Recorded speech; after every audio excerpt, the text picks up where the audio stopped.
Doctor Mohammad ইউনূসের নাম শুনলেই আমাদের মনে আসে দারিদ্র্য বিমোচন, গ্রামীণ ব্যাংক এবং ক্ষুদ্র ঋণের মতো যুগান্তকারী সব উদ্যোগের কথা। তার বিশ্বব্যাপী পরিচিতি এবং সম্মান তাকে এক কিংবদন্তির আসনে বসিয়েছে। তবে খুব কম মানুষই হয়তো জানেন যে এই বিশ্ববিখ্যাত অর্থনীতিবিদের একজন প্রতিভাবান কন্যা রয়েছেন, যার নাম মনিকা ইউনুস। তিনি তার বাবার মতোই নিজ ক্ষেত্রে অত্যন্ত সফল, কিন্তু তার সেই সাফল্যের গল্প বাংলাদেশে অনেকটাই অনালোচিত। ডক্টর ইউনূসের ব্যক্তিগত জীবনের এই অধ্যায় অনেকের কাছেই অজানা। ১৯৬৭ সালে তিনি যুক্তরাষ্ট্রের ভ্যান্ডারবিল্ট বিশ্ববিদ্যালয়ে অধ্যয়নরত অবস্থায় রুশ বংশোদ্ভূত আমেরিকান নাগরিক ভেরা ফরেন-স্টেনোকোর সাথে পরিচিত হন। ১৯৭০ সালে তারা বিবাহ বন্ধনে আবদ্ধ হন। এই দম্পতির ঘরে ১৯৭৯ সালে জন্ম নেয় একমাত্র কন্যা মনিকা ইউনুস।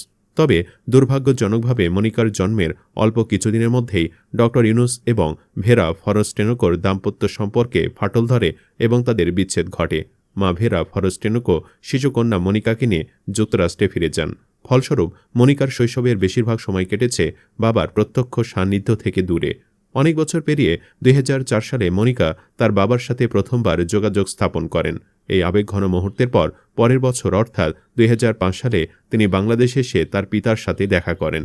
এই প্রথম সাক্ষাতের পর বাবা মেয়ের সম্পর্ক ধীরে ধীরে এক নতুন মাত্রা পায়, যা সময়ের সাথে আরও গভীর ও সুদৃঢ় হয়েছে। মেধা ও গুণের অধিকারী মনিকা ছোটবেলা থেকেই সঙ্গীতের প্রতি এক বিশেষ টান অনুভব করতেন। তার এই সহজাত প্রতিভাকে বিকশিত করার জন্য তিনি নিজেকে পুরোপুরি নিবেদিত করেন। মাত্র ১৩ বছর বয়সেই তিনি ম্যাসাচুসেটসের স্বনামধন্য ট্রায়াঙ্গেল উড মিউজিক সেন্টারে সঙ্গীতের দীক্ষা নিতে শুরু করেন। এরপর লরেন্সভিল কলেজের পাঠচুকে তিনি নিউ ইয়র্কের বিশ্বখ্যাত দ্য জুলিয়ার্ড স্কুল থেকে ভোকাল পারফরমেন্সে স্নাতক ডিগ্রি অর্জন করে নিজেকে একজন পরিপূর্ণ শিল্পী হিসেবে গড়ে তোলেন।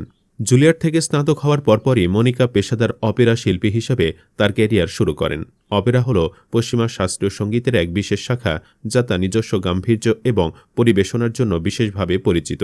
এটি এমন একটি শিল্পরূপ যেখানে কণ্ঠশিল্পী, সঙ্গীতজ্ঞ এবং নাট্য অভিনেতাদের সম্মিলিত দক্ষতা প্রয়োজন। ইউরোপ ও আমেরিকার সংস্কৃতিতে অপেরা শিল্পীদের অত্যন্ত সম্মানের চোখে দেখা হয় এবং এক্ষেত্রে প্রতিষ্ঠিত হওয়াও বেশ চ্যালেঞ্জিং। কিন্তু বাংলাদেশি বংশোদ্ভূত মনিকা ইউনুস তার অসামান্য প্রতিভা এবং কঠোর পরিশ্রমে সেই চ্যালেঞ্জ মোকাবেলা করেছেন। তিনি যুক্তরাষ্ট্রের বিখ্যাত নিউ ইয়র্ক মেট্রোপলিটন অপেরার সাথে দীর্ঘ সময় ধরে সঙ্গীত পরিবেশক হিসেবে যুক্ত ছিলেন। ব্যক্তিগত জীবনে মনিকা সঙ্গীত অঙ্গন থেকে তার জীবনসঙ্গী খুঁজে পেয়েছেন। তিনি অপেরা গায়ক টেনার ব্রেন্টনকে বিয়ে করেছেন। তবে আক্ষেপের বিষয়, তিনি বাবার ধর্ম নয়, পালন করেন মায়ের খ্রিস্ট ধর্ম। তার স্বামী সন্তানও হয়তো ওই ধর্মেরই। এক্ষেত্রে বাংলাদেশে তিনি নিন্দিত হলেও মনিকা তার অসাধারণ গায়কী এবং প্রতিভার জন্য আন্তর্জাতিক মহলে ভূয়সী প্রশংসা পেয়েছেন। ফ্লোরিডা গ্র্যান্ড অপেরা প্রতিযোগিতায় প্রথম স্থান অর্জন ছাড়াও বরি পদকের মতো একাধিক মর্যাদাপূর্ণ পুরস্কার তিনি জিতে নিয়েছেন। শুধু ইংরেজিতেই নয়, তিনি একজন বহুভাষাবিদও বটে। স্প্যানিশ, ইতালীয়, জার্মান ও ফরাসি ভাষায় তার অনর্গল দক্ষতা রয়েছে, যা তাকে আন্তর্জাতিক মঞ্চে আরও বেশি গ্রহণযোগ্যতা এনে দিয়েছে। The new York Times, Charleston city paper, palm beach daily news সহ বিভিন্ন যুক্তরাষ্ট্রভিত্তিক দৈনিকে মনিকা ইউনুসের পারফরমেন্স এবং প্রতিভার ব্যাপক প্রশংসা করা হয়েছে। আন্তর্জাতিক অঙ্গনে একজন সুপরিচিত ব্যক্তিত্ব হওয়া সত্ত্বেও ডক্টর মোহাম্মদ ইউনুস তার ব্যক্তিগত জীবন বা কন্যার অর্জন নিয়ে জনসম্মুখে খুব বেশি আলোচনা করতে পছন্দ করেন না। এ কারণে পশ্চিমা বিশ্বে তার কন্যার ব্যাপক জনপ্রিয়তা থাকলেও বাংলাদেশে মনিকা সম্পর্কে অনেকেই হয়তো জানেন না। তবে মনিকা তার বাবার প্রতি সবসময় অবিচল আস্থা ও ভালোবাসা দেখিয়েছেন। মনিকা ইউনুসের এই অনুপ্রেরণামূলক যাত্রা সম্পর্কে আপনাদের কি মতামত কমেন্ট করে জানান।